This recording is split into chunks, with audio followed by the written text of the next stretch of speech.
All right, guys, we are back here for our next game here at Kings of the Storm, and looks like we're getting our next draft here. No, Shinkucher, that's the other stream you guys casting. No, we're going to be doing ESV Wildfire versus Snowflake here. Jared is dancing because he's excited. Yeah, man. It's been a long time since we've seen Wildfire play. They had a really good performance in ECS, but then their playstyle kind of got figured out by a lot of teams, and then they stopped kind of winning. They kept doing decent, but they stopped that hard winning streak they had. We haven't seen them play in a tournament since the alpha came back online. So I'm really excited to see how they've been practicing. I know Iocona was telling me that a few of they were having a bit of trouble because they have an EU member and someone that works full time, getting practice done all the time, and they couldn't make a few teammates because of that. But they're here, and I can't wait to see how they've been doing. Well, we have the bans underway already, so let's hop on over here, and we can see that we actually have a ban on Stitches, a ban on Falstad, and the first pick is gonna be Tychus.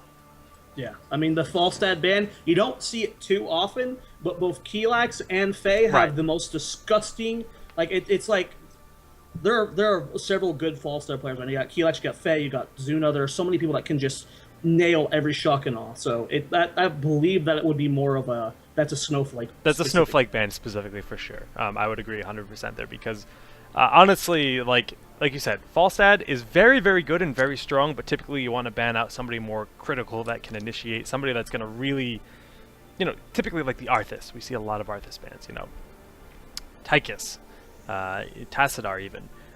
But hey, it's definitely a smart ban considering their team. Oh, this chat. Tass and Uther. Well, it's those are two high priority picks. Yeah. No assassin. We already got the Tychus taken, and then we have Falstad banned, so that leaves very few ranged assassins left. So I'd be shocked if we saw, say they take, I would be shocked if we saw both Rivala and Raynor played on the same team. So I wouldn't be shocked if we saw Faye playing Zagara. That's interesting, actually. Yeah, I would agree. Zagara is, obviously she's considered a specialist, but she does have a ton of damage output. She has her tumors, which give her the vision. They're essentially wards, the way you can use them, and for the health regen and the movement speed. So yeah, I like that option, but yeah, Vala's still an option here as well. Or do they only have 2 picks left? This is true, though. Wait, well, I'm getting confused because of all the chat. I don't know what each team has. Yeah. They took... Okay, no. So they have 3 picks left, so they still have room for a tank, and then we're not going to see a second support. We're not going to see 2 supports and a Tassadar. That's just that's weird. Not a thing. That's not a thing. I would expect to see at least 1 warrior. We could see 2 warriors and an assassin, or 1 warrior, 1 assassin, and then a Zagara. The double warrior comp has become more and more popular since they nerfed pretty much all the supports. Pretty much every support has been nerfed to some extent, so we're seeing double tank very frequently. Yep, there's Arthas Tyrael coming up here for ESV Wildfire. So they're picking up 2 huge warriors for their side. So I wouldn't be surprised if we saw a Noob Chen. Now, I don't think we've ever... Who's the 5th player on their team? For Snowflake? For Snowflake. Did they have a sub this week? It's a sub this week. March is their sub. I don't see the middle player. Supra, I see LZ. Okay, it's Supra. Okay. Supra, yeah. So March is subbing for Idra then. Okay. So I wouldn't be surprised if we saw Supra on a noob and then LZ on Chen. That would be a decent composition pick as well. Because there's only, like you said, Vala's falling out, and then Raynor is also a solid pick. Mm-hmm. I'd put her just slightly under Vala right now, so I doubt we'll see either of those get picked by, God, why am I forgetting their name? Wildfire. So I would expect the non-assassin picks now. It seems likely, but on the Snowflake side of things, I don't know if I've ever seen them play a noob rack. Did they play a noob last week? Because I haven't caught up on the VODs. With Chill-A-Tech, they usually run. Chill-A-Tech plays a noob, okay.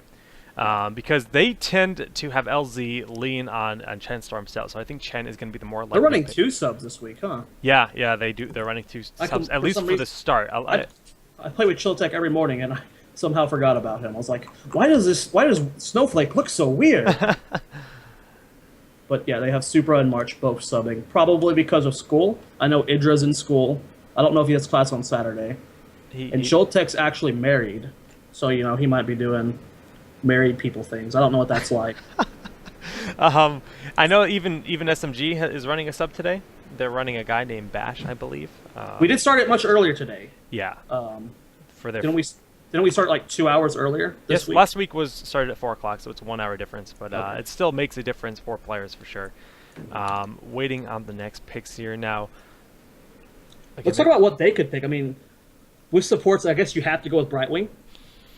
You don't and have Brightwing's not. You don't have to. Rhaegar is still very Rhaegar good, too, and Malfurion yes, is still an option. So I mean, it's actually really up there.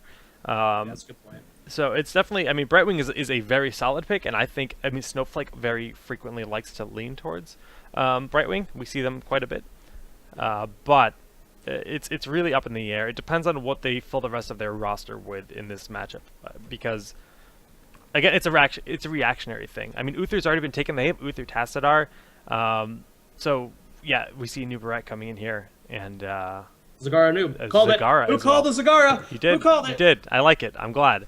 I think this is a great pick. Definitely going to be seeing Maw. I really don't think we'll see Nidus. Definitely. Like I was talking to Arthlon, and I know you've been playing with him too. His Zagara is just as slick as FaZe. A lot of Zagara players, or the top Zagara players, feel that if you go Nidus on Zagara, she's the best solo queue hero, just because you can backdoor at any moment and just carry your team to victory. You pick up Infest, you pick up Nidus, and you can do a lot of really good stuff, but based on these comps, I don't think we'll see that because it's not solo queue like you said. In fact, Infested Catapults do like 13% damage to the core. It's 12% damage to the core, yeah. Each hit so absurd! It's actually insane because it does 400% damage. You put that on a catapult. Like, they'll like pretty much 3-shot a Vala, those catapults. Like, it's actually ridiculous how hard they hit. And FaZe Zagara might be the best in alpha. Hashtag self-proclaimed best Zagara. She's never said that. But I've played a lot of their Zagara, and it's really good. And Zagara has great single target damage with the Hydras, so it's just a good substitute because no one's prioritizing Vala or Raynor. You can kind of just choose either of them at this point if you want the assassin. And Zagara feels that they have a really aggressive comp with the Tyral Arthas, so the Maw helps a lot there as well. Especially when you can consider, like you said, they might end up picking Rhaegar. So if they do go with the Bloodlust comp, which they probably won't, but if they do, Maw's really good in that situation. Yeah, I mean, absolutely, I agree. But we'll see what they end up going with here. They're just kind of thinking about their picks at the moment. I really do think that Rhaegar is probably, I mean, looking at this, like even having Rhaegar on Snowflake side wouldn't be that bad as their last pick. No, I don't think it'll happen. But when you consider their composition, it wouldn't be awful to even have Rhaegar, even though they do have Tassadar, because we've seen triple support compositions like that happen. Because Tassadar is barely a support. I mean, he's no one considers him a support. Everyone considers him a caster. Hammer Rhaegar. Okay. The Hammer pick's weird to me. The Rhaegar pick, not so much. The only reason I would have thought Brightwing is just because Bribe is so good on Dragonshire, just because you can get like the Giants going really quickly. And then Iacona actually messaged me, time to put on a show. Oh man, that Hammer pick. Yeah, very interesting. It's definitely, we're gonna see if it pays off for them. I mean, Hammer is considered to be kind of bad in the current state of things. A few players are very vocal that it's actually a good option. A few players think that Hammer is like worth getting, but most very few. Yes, most think it's the worst choice you can pick. Yeah, would not agree with you. It's pretty low right now. Every time I've played with I was playing with Arthlon, and anytime we got a Hammer, he would just like up we lose Hammer. It's kind of like Sia Steve when it comes to a new Barak. Also feels the same way. But who knows? Maybe they've got a great Hammer player. We haven't seen Hammer played, I don't think, very little at least in the pro scene. So you can't just rule her out just yet. So I mean, I would agree. I mean, like you said, we've seen a little bit of it, not a sizable amount. I think Clairvoyant likes to run Hammer a little bit, and Hakfu obviously. Akfu like is a Rainer main, like that guy. I don't know why. I don't know why, but Brightwing. I thought they had 2 picks left. That's their last pick. No, that's going to round out their roster. So they Okay, actually have Anu, that's Uther, right. I hate that Tassadar, thing. triple support. Like I said, I thought we might see it in this game. We actually do end up seeing triple support because Tassadar, kind of middle of the road. This is definitely going to be Emerald Wind coming out here on this Brightwing, giving you that positioning. And I'm excited about these compositions because it's not what we typically see. I mean, seeing Yes. like it's definitely unique and it's going to play out really cool. I'm going to ready up here. Can tell the players we're good to go. Oh man, I'm excited. We yeah. don't get the cast cigars very often. No, not often enough. I have to say that's one of my biggest complaints about the competitive scene is not enough Zagara play. Yeah, well, mine's not enough Murky play. Good luck with that one. I don't think he's ever been picked in a pro match, and it makes me sad. We saw Murky played in Champions of the New Maelstrom, and it did not work at all. Oh, I thought I said pro scene. My bad. Oh my goodness. Got him. Oh Got my him. goodness. Well, guys, we're going to be on Dragonshire here. Round 2 is all going to be played on Dragonshire. Once again, best of 1 series. This is single elimination, 1 and done. If you lose here, you are out of this event. And we can hope the teams spawn on the right sides.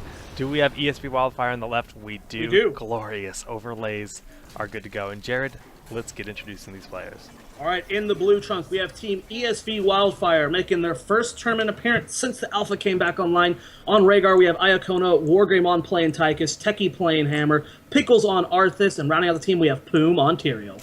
And on the right side of the map, we have none other than Snowflake here. We got LZ Gamer playing Brightwing, Faye on Zagara, March playing Tassadar, Keelak's going to be repping the Uther Medic here, and we have a Nubarak on Supra, or Supra on a Nubarak, rather. I want to talk about this bottom lane here, because it is scary for Snowflake. You have the push coming from March and Faye. You have Storm, which will clear waves. You have the Roaches and the Hydras from Faye and the Banelings. And then you have LZ Gamer, whose passive is constantly healing the minions in lane, making this push just so very strong. Like you said, I mean, it's going to be terrifying, especially as the game progresses. If we do see stuff like Infest coming out of Faye, it's going to be interesting to see if they do want to go for the crazy kind of push strategy, even though you are sacrificing some pretty good talents for that as an option. But, you know, having Hammer here, maybe that'll be a good counter to this strategy. I mean, maybe just sieging up and pushing the minions back will work out for them. I'm really not too sure as to what the correct way to play Hammer is since the changes they've made to the character. I would think it would be battle, but every time I've seen a Hammer try both styles, it just feels very unimpressive. So we'll have to keep an eye on what talent Techie chooses, because I honestly don't have an idea as well. Yeah, I mean, again, losing Graduating Range and Hover Siege as an option since they're in the same talent right now, or the same tier for talents, really just kind of changed Hammer quite a bit. That's really what they did to effectively nerf the hero a large margin. And we do have Arthas roaming down, not going to be able to pull off that game. I wonder how the top lane's going to go. I would expect it to go in favor of Tyrael, just because Tyrael can be such a bully. And yes, Anubarak's great, but it's hard to get the shield up, you know, just in a 1v1 fight like that. So, I don't know. I expect it to go in favor of Poom, but both of the shrines are controlled right now by Snowflake. Yeah, we're seeing a lot of aggression out of them. I mean, they're just chasing them back to the wall once again here. I mean, just doing a ton of damage, keeping them pressured, controlling this bottom shrine. Top shrine going to go in favor of ESV Wildfire for the moment. But, you know, Snowflake looks, they just want to keep the aggression on all game, it looks like. I mean, already, those towers, the bottom one's already out of ammo in the bottom lane here. Yeah, that ammo nerf really made pushing just so much stronger. And I wonder if we're just going to see maybe just a slight transition to more pushing from the competitive scene. I like what Pickles is doing. He just keeps randomly coming down to clear up creep tumors. Which is really smart, giving Faye less vision and making Snowflake have to play just a little bit more timid. Yeah, if you have those tumors everywhere, I mean, you have it's safety, it's vision, and you know, knowledge is power. So really, it's just a nice thing to do. Don't let Zagara do that. It costs for mana to keep laying the tumors, and by destroying them, you're really just you're helping yourself more than you're even hurting them. It's just one of those things that a lot of teams don't do. They just kind of let creep tumors exist, and it's always worth using that skill shot to burn a creep tumor whenever possible. Ooh, LZ getting so low here. Will Tekken be able to secure the kill? He goes for the Oscar attack and does get it. Wargreymon falls as well, so a 1-for-1 trade in that boss lane. First blood, slightly going to Wildfire, but an even trade there. Yeah, nicely done. Just barely getting him just the tip, able to reach LZ on Brightwing, taking him down. But like you said, it was in fact a 1-for-1 here. Teams are both pretty much dead even in levels, a slight lead to ESV Wildfire. Both lanes, like you said, Tyrael, Poom playing Tyrael, he's a huge bully, arguably the best laner in the game, keeping Supra pushed back here. And it's going to be tough for Supra to do much other than soak in that top lane. You can see Poom has managed to hold that watchtower almost the entire game up to this point.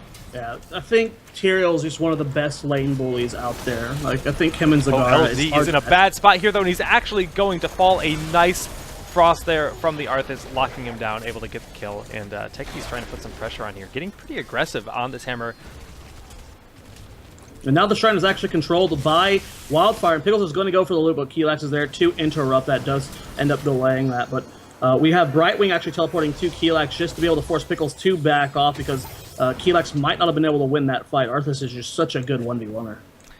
Yeah, I mean, Arthas can go toe-to-toe with just about anyone and just keep fighting because of the amount of health and sustain that he does have available. But yeah, they're maintaining these two shrines for a sizable amount of time, but with Keelax, they're guarding the Dragonite, if you will. It's going to be able to take it back here for a brief moment. But as I say that, taking control once again here for ESV Wildfire. And Wildfire actually swings pretty far ahead in experience. They Tyrael ended up killing a Nubarak, which made him miss out on lane experience for quite a bit. And then the 3 kills to 1 is almost a full level lead at this point. So we're going to probably see Wildfire hit level 10.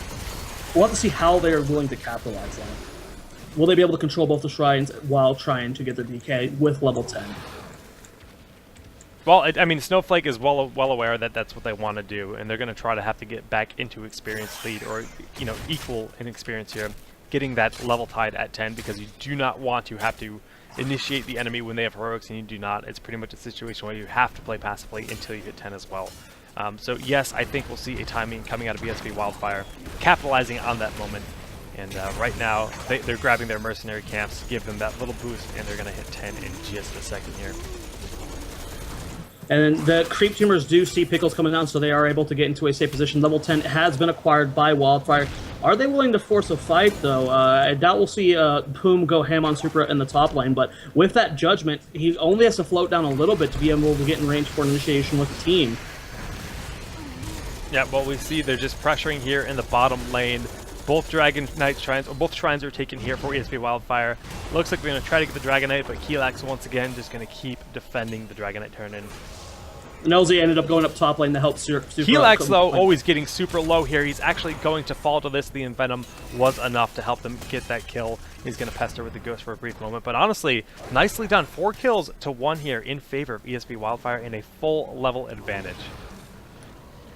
And this is a pretty big deal right now. We'll have to see what Snowflake can do to turn it around. Their bot lane is not pushing hard anymore. They're having to keep LZ Gamer top lane to fight against Poom just to control that tower, because it just wasn't working bot lane. A nice attempt to pick him off there, but Poom able to just smite on out of that, and he'll be just fine here. LZ Gamer coming down here on Faye, and a nice initiation. Techie having to back off, but Hammer can just keep doing damage from afar. He's not going to go back to base quite yet. And Snowflake's actually doing a really good job of just, I guess they've given up 4 kills, but they're playing safe, preventing a huge gank on multiple people, which is what they need to be doing right now. Their team comp isn't something that can just kind of go ham. They're not a ganking comp. So they're just playing it safe and just waiting for... They're trying to get the picks. They haven't been able to score them just yet, because Wildfire is also playing pretty safe. Now, what are the heroic options we have here on this match so far? Everything looks pretty normal. Devouring Maw, Emerald Wind, Locust Swarm, and then we ended up getting Ancestral Healing from Rhaegar on a Wildfire. Everything else is completely normal. Actually getting Napalm Strike, which we've noticed for a while now. Oh, wow. The Dragonite was in fact picked up here by ESV Wildfire. Snowflake was just not in position for one moment, and they took advantage of it, grabbing it. Now we see Tyrael is being chased here, but he's at perfectly Nice health bars here, topped off, and we're just going to see ESV push in the bottom lane. Yeah, and it's going to be tough for Snowflake to hold this. They have all 5 members down here. Nubrak is floating down now. Will Faye be able to land a mod good enough? They're trying to delay as much as possible. The fort is at 3/4 HP and it is melting fast. Will we see the hard initiate from Snowflake? Well, Snowflake wants to defend this fort at all costs. We see the Archon coming down here from March, going on in on the Dragonite, pushing him back, doing what they can. The Nubrak coming on in, nice burrow charge, but going to be going on out here from the Tyrael, backing up. And honestly, both teams are just kind of disengaging, feeling each other out. Looks like Snowflake's going to rotate to continue defending War Greymon on the Dragonite. It felt like there's a little bit of indecision there from Snowflake, and then it kind of felt like March jumped the gun on the Archon because the rest of the team didn't follow up with heroics. You have to keep in mind that Chiltech is their normal shot caller right now. Without him, there might be a little bit of difficulty going on the shot calling here and there. The Emerald Wind does go down, so they just secure the Giants. And will we see Wildfire commit to this? They're just going to back off. Super goes in for the dive. Wargreymon is focus firing him. A nice slow on Keelax, putting Super in a weird position. Boom goes in with the Judgment. Isn't enough to secure the kill. Rhaegar healed. It does top off Poom, but it does not secure the kill on Supra. A lot used there. We saw Army of the Dead pop. We saw Rhaegar's heroic. We didn't see Odin, but we did see Judgment as well. Yeah, I mean, like you said, I mean, Maw wasn't even used. That was a really nice initiation by Wildfire. No, nobody died. I just want to point out, not a single death happened there. Both teams playing incredibly passively, not wanting to overcommit. We have 2 pretty sustained heavy teams. I mean, the extra health bars and the tanky kind of composition on the side of ESV Wildfire, and triple support on the side of Snowflake. So it's not a super high damage gank kind of comps we got here, but it's showing that it's paying off better for Wildfire so far because they're managing to control the objectives a little bit better. Level 14 to level 13, so there is no talent disadvantage right now, but Wildfire is just getting slowly and slowly more ahead with that fort kill. We have 4 members of Team Snowflake in that bottom lane, and LZ Gamer is in the top lane, which is fine. He's soaking experience, he's getting more stacks of bribe, and he can teleport to his team if needed. Yep, just using Pixie Dust to make sure he's safe to get behind the wall. Don't want to risk anything. He doesn't know if there's a member going to try to sneak up, try to root him down. Big push going to be happening here, knocking down this wall with no problem for ESV Wildfire. We got the Knights, we've got the Sieged Hammer, and Snowflake is deciding to actually just counter push here, saying, look, we'll get a 4-4-4, no big deal. I like what LG did. A lot of Brightwings, a lot of players in general, would kind of like stay there thinking they're safe, poking away at them, like maybe I'll delay them just a little bit, but no, not against this team, not with that Judgment. You could immediately get evaporated. Yeah, and especially as a hero like Brightwing who doesn't have a mount, as soon as that Judgment's on you, you're done. Absolutely. No getting away there, so smart call from LZ. Level 16 is about to happen for Wildfire. We'll have to see if they're willing to force an engagement with that talent advantage. Yeah, like you said, the talent advantage is actually pretty huge. 16, I mean, it's the final talent you get before your level 20, which is the last talent in the game, upgrading your heroics or stuff like Resurgence. So it's actually, in a lot of ways, it can be better than level 20 for some heroes. Yeah, it can definitely make a big difference. We have to actually Super going in here, but immediately getting Venom there. Pickles trying to back off Army of the Dead. Has not been popped yet. There's the Brightwing Emerald Wind. Judgment goes down onto Keelax. The Maw hits a lot of people here, but will Snowflake be able to capitalize? They just don't seem to have the damage output. Yeah. I mean, yeah, like you said, they just don't have enough to kill, and I love the call for Ancestral in this game because it's working brilliantly. Anytime somebody gets low, they're just throwing the Ancestral on there, sustaining, not losing a player. I mean, they've only had 1 death on their side. They picked up 2 kills in that fight. The Emerald Wind really only kept Pickles pinned, and it forced a little bit of a disengage, but it didn't get the kind of hard split that you want to hope you can acquire. They were smart enough, ESV was smart enough to back up as soon as they saw our Brightwing doing it, and they just re-initiated after the Emerald Wind went down. Nicely done. Just they took the fight perfectly. Yeah, it's just not enough damage. You know, the Brightwing pick, neither of us were really, we were kind of expecting it, but would have rather seen the Assassin there. I mean, we're looking at the hero damage done. We have Faye on top for the team, and then we have March and Nubarak just a little bit below. But when LZ Gamer on Brightwing is close to damage on Tastar, you know it's not going the best way for you. Yeah, that's a very good point, actually. You know, it just shows how much they've been pressed back in this entire game. They always seem like they're iffy on when to initiate. In terms of Snowflake, I mean, just some indecision a little bit here and there, and yeah, both Keelax and Supra, or not Keelax, Supra and March are great players, but they are both subs. We're missing both Idra, who is the primary assassin for Snowflake, and the main thing is Chilotech is gone. The shot who is caller, the shot caller. And I think we're really noticing the difference here without those two players. Mainly, I want to say mainly Chilotech, because there just seems to be a lot of indecision and a lot of mixed up like feelings going into these. Like we're seeing half people commit and half not. And that's making a real big difference. It's going to definitely make or break your game. I mean, if you have any indecision whatsoever and your enemy team does not, and they're on point with each other, they're all playing in synergy. I mean, we're seeing great teamwork and great just decisive plays. Everyone seems to be working as one here on the side of ESV Wildfire. Not that Snowflake's playing poorly, it's just they're making those 2 seconds where you have to talk about it, you have to think, those extra 2 seconds, they can cost you a team fight. Absolutely. And we do actually see that Hammer is #1 damage in the game, which is kind of shocking. I'm surprised Tychus isn't a little bit higher. Actually, Hammer almost has double the damage of Tychus right now. Yeah, we have ESV Wildfire actually collapsing on them here. They might try to go for a surround. It looks like they're feeling him up now. The talent advantage is gone, as it is 17-16 right now, about to be 18-17. But the talent advantage is no longer there. So Snowflake, they feel this might be a good time to initiate, and they're pushing on forward.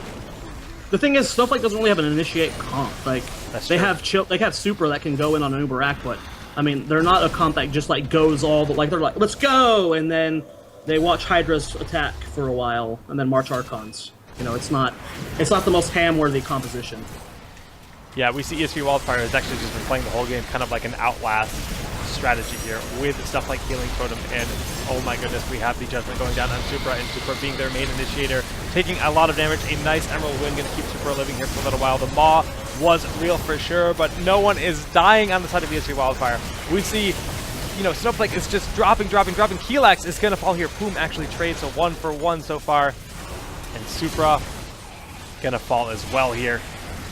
I really dislike these little things that we're seeing Supra do, where he just kind of like pokes in, like he just does these dives in, because we just saw so many heroics blown on him, which is maybe what Snowflake was wanting, but he just seems to take so much damage in the fight, and then the rest of the fight he's just usually like just used for his stuns and can't really commit to the damage, because an Uberak, especially when you get Locust Swarm, which he did take, can put up some decent numbers. But he just, you know, as soon as he goes in, he gets Focus Fire down and he's immediately put on the defensive.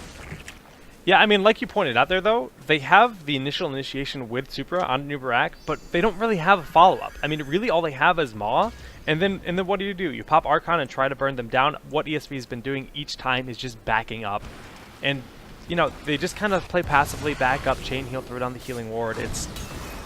I really don't know what Snowflake can do at this point in the game to try to make something happen. They need to get a pick, but ESV Wildfire is never not as 5. They're sticking together the entire game and just saying, look, we're just going to keep fighting you as a team, and we're going to try to beat you that way. Yeah, it's definitely an uphill battle here from Snowflake. I mean, they're going to have to try some backdoor shenanigans if they want to take a big lead here, but we do have some light poking going down from both teams. Wildfire desperately wants this Dragonite. You could probably take a fort, maybe even the court, if they get their hands on that. It's that late in the game. The thing's going to be slapping for 700-800 damage right now.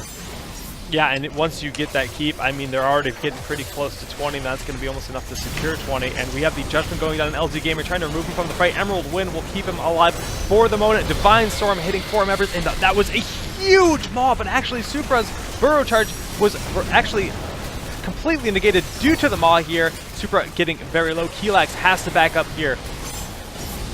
And then we do see that 2 members of Snowflake have fallen. Uther and Zagar are down. Taskar might fall here. His E is down. Techie is going for the chase here. LZ Gamer's trying to dissuade this. Faye puts on a Hydra, but now she's getting low. Big and Venom going down on Wargreymon. Faye might end up falling here, and she will. 3-for-1 right now in favor of Wildfire, and they have the Dragonite. Let's see how far they'll be able to take this. The fort or the keep definitely going to fall. Will they be able to take the core? Oh my god. I can't. I'm so upset because that was such a good maw. And Supra had the Burrow Charge, but he was just a little bit too soon, so it didn't do anything at all. It's what they needed. That easily could have, you know, taken. They could have took that fight if they got that stun there and the follow-ups with that, but it didn't end up happening. Put Supra in a bad spot. Put him pretty much made him useless in that entire fight because his Burrow Charge was wasted. And honestly, that's what they needed to get back in this game. And you can see how low their fort is, already at 50%. Pickle's just going to go ham here. He's willing to die for this just to get it as low as possible. He does have Resurgence. Actually, we're seeing 3 Resurgences taken by Team Wildfire, opting to go for the Resurgence on Techie, which makes sense. The upgrade to Napalm Strike is not as impactful as you would want it to be, so Resurgence on Hammer isn't the biggest shocker. Yeah, I mean, it's not the most common thing, but it's also not. Well, not most people are shocker. taking a BFG right now. I mean, we actually had a discussion recently where we were talking about the idea of having a full Resurgent composition. Is it worth trying to do something like that? You can just dive and be right back up, effectively having 2 lives for your team. It's a very scary, strong talent. This is such a weird game, man. It's interesting to see. I mean, looking at the damage done, March is finally getting the numbers up there. He suddenly swung from like less than like 6th or 7th rank to top damage in game, above Techie by 4K. Wow. I mean, just shows how well tested our scale. Also, you have that level 20 Archon, and that's when Archon gets crazy. If you're standing next to level 20 Archon, you die in like 3 shots. Well, Which is maybe what Snowflake's holding out for. Maybe they're just playing the delay game and hoping that eventually, like, because we are seeing a lot of clumped upness, especially instantly out of Maw. So if they can set that up at level 20, maybe March can insta-give people. But right, what we saw them try to do, the Maw burrow charge followed by an Archon, sounds terrifying. If they got that set up, we could see a lot of work done, and they can definitely try to do it again here, and that's definitely what they're going to be looking for. But we actually have 4 Giants here, so you know Snowflake cannot allow these guys to push. They have to do what they can to poke them down. LZ actually a little out of position right in the front lines here, backing up, having to pop Emerald Wind. A little bit early. Oh my goodness. Jerry, take it away.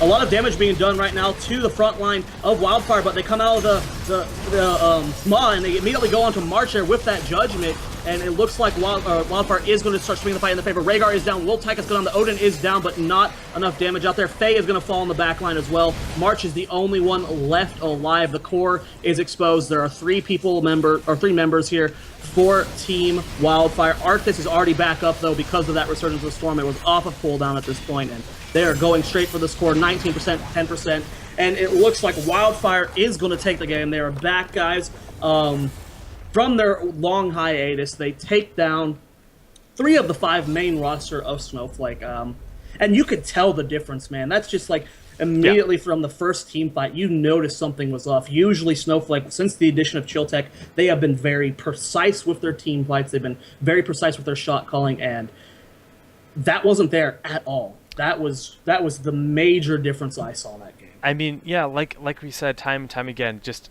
the 1 or 2 seconds of indecisiveness, it really adds up. If you have one player going, we saw that raw Archon, I can't say Archon apparently, where there was no follow-up. We just had Archon burned. And yeah, it pushed ESV Wildfire back a little bit, but it didn't accomplish much more than that. Obviously, it was just a slight misplay using the burrow charge a little bit early in the initiation at the Dragon Shrine that we saw. Hate to see that happen. That cost them quite a bit, you know, putting Unubrak way overextended into that team fight. And, you know, if you don't hit that stun and you're on the opposite side of your team and your team can't get to you, you're not going to be doing that much. Yeah. The draft was also a little bit weird there. Mm-hmm. You know, I don't listen to Snowflake scrims, so I don't know how impactful Idra and Chilltech. I mean, that comp wasn't the worst. It was just missing something. There's like a little bit of extra damage. I think the Brightwing pick just didn't fit the team there at the end. But they didn't have very many options. The Falstad ban really kind of just threw them for a loop there. But we're going to see Wildfire take the match. They're going to move. It was best of 1. Oh, okay, so Techie is Bims. Okay. They just got a name change. Okay. Alrighty. So for those of you on Wildfire wondering, Techie, who's that? Well, it's Bims. So there we go there. But they're going to move on. That was best of 1. We will go ahead and go to a commercial break, and when we get back, we can do a bracket update. Yeah, guys, we'll let you know the matches that have progressed through the event so far. There is, in fact, a second stream going on, and we'll be back in just a couple minutes. Stay tuned.